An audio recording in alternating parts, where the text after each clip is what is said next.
और साध्वी प्रज्ञा समेत सभी आरोपी बरी किए जाते हैं। क्या कहना चाहेंगे? देश सुन रहा है आपको। अरे मेरी कट रहा लाइक ये भी लाइव और न्यायपालिका और सभी सनातन धर्म में आस्था रखने वाले और राष्ट्रवादी लोग बहुत बहुत बधाई। और एनडीटीवी के लिए मैं कहना चाहूंगी कि फाइनली आज वो दिन आया है।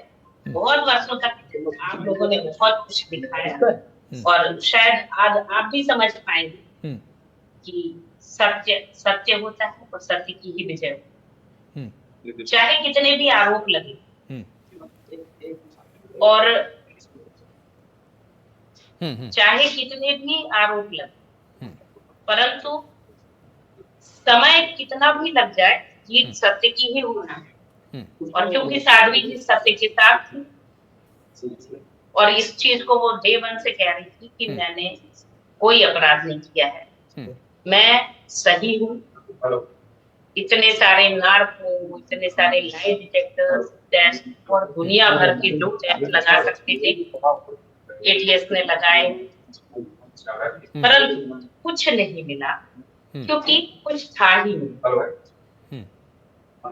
और यही आज माननीय न्यायालय निर्णय।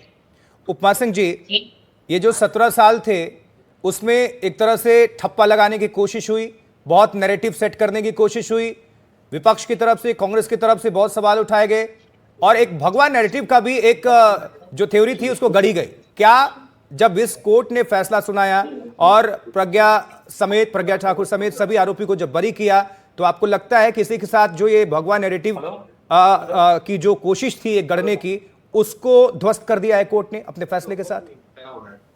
मुझे किसी और का नहीं पता, पर साध्वी जी शुरुआत से कह रही थी एक चीज कि ये बहुत बड़ा षड्यंत्र। और इसको आप लोगों के माध्यम से, कई चैनल के माध्यम से, प्रिंट मीडिया के माध्यम से भी हमारे परिवार के लोगों ने भी कहा कि जब भी हम उससे जेल में, हॉस्पिटल में कहीं भी मिलते थे तो वो हमेशा कहती थी कि देखना एक दिन ये निकल करके आएगा कि ये षड्यंत्र, ऐसा कुछ भी नहीं किया गया हमारे साथ। मैं पूर्णतः निर्दोष हूँ, मैं बिल्कुल स्वच्छ हूँ, मेरा किसी भी तरह का कोई इन्वॉल्वमेंट नहीं है, लेकिन ये लोग मेरे ऊपर षड्यंत्र के तहत ये सब कायम कर रहे हैं, आपराधिक मुकदमे चला रहे हैं, मुझे टॉर्चर कर रहे हैं, ये सब जो कुछ भी हो रहा है। और इसमें भी ठाकुर जी कोई मर्जी होगी, ठाकुर जी किसी को कहीं ना कहीं जनता के सामने लाना चाह रहे होंगे, लोगों के सामने दिखना चाह रहे होंगे, कि दिखाना चाह रहे होंगे कि देखो जब कोई बुरी मानसिकता के लोग अच्छे लोगों पर षड्यंत्र करते हैं, अच्छे लोगों को फंसाते हैं, तो किस तरह का पर्दाफाश भगवान कर। और ये आज पर्दाफाश होगा कि जो कांग्रेसी नेता थे, जो अपने आप को शायद उस समय का सर्वोच्च व्यक्ति मान रहे थे, हालांकि ईश्वर से सर्वोच्च कोई होता नहीं है, पर वो जो मान रहे थे कि मैं ही सारा करता था इस नहीं का। आपका इशारा दिग्विजय सिंह की तरफ है?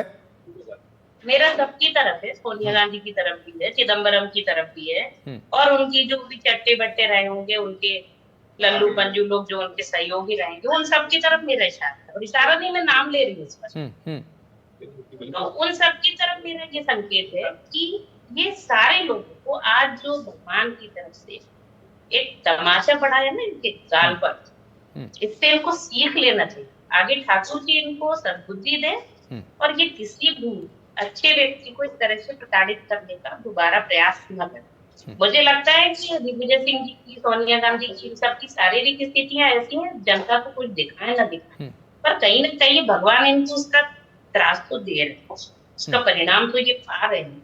और आज शायद उनको लगा होगा कि हमने जो गढ़ा था टूट के चूर चूर हो गया। मतलब ये राजनीतिक षड्यंत्र था, एक राजनीतिक साजिश थी, आप मानते हैं? बिल्कुल राजनीतिक षड्यंत्र ही था। और ये प्रारंभ से हम लोगों के द्वारा कहा जा रहा था कि ये राजनीतिक षड्यंत्र। लेकिन अभी भी विपक्ष जो है ना, वो सवाल उठा रहा है। अभी अखिलेश यादव को भी हम सुन रहे थे, उन्होंने भी प्रश्न चिन्ह खड़े किए हैं। उपमा जी, आखिरी सवाल, और इमरान मसूद, कांग्रेस समेत तमाम पार्टियों ने अभी कहा है कि इसको लेकर वो प्रश्न खड़े कर रहे हैं, तो क्या कहना चाहेंगे आप? मैं अखिलेश यादव के बारे में तो बोल भी रहे, पर मैं किसी विधानी का नाम भी आज के दिन नहीं लेना चाहती, किसी भी विधानी का, चाहे मैं किसी का नाम नहीं लेना चाहती। क्या हमारी संविधान का दिन है और हम हर्ष के वातावरण में बुरी चीजें बुरी ठीक है, ठीक है उपमा जी, चलते चलते हम समझ सकते हैं वक्त की कमी है और भी हमारे पत्रकार साथी इंतजार कर रहे हैं, लेकिन क्या कहना चाहेंगे एनडीटीवी इंडिया के माध्यम से पूरे भारत को, अपने दर्शकों को इस फैसले को लेकर? स्पेसिफिक एनडीटीवी को मैं रिकॉग्नाइज करके बोल रही हूँ कि आप सच दिखाएं, बिना सच जाने अपने मन से ये मास्टरमाइंड, ये आतंकवादी नंबर 1, ये धूर्त महिला, ये ढोंगी महिला, ये ढोंगी सन्यासी, जितनी गालियां अप्रत्यक्ष रूप से दे सकते थे वो आप लोगों ने दी, पर बात किसी और के साथ वापस ऐसा नहीं। लेकिन आपका इशारा जब का था वो साल दूसरा था, ये साल दूसरा है, बिल्कुल।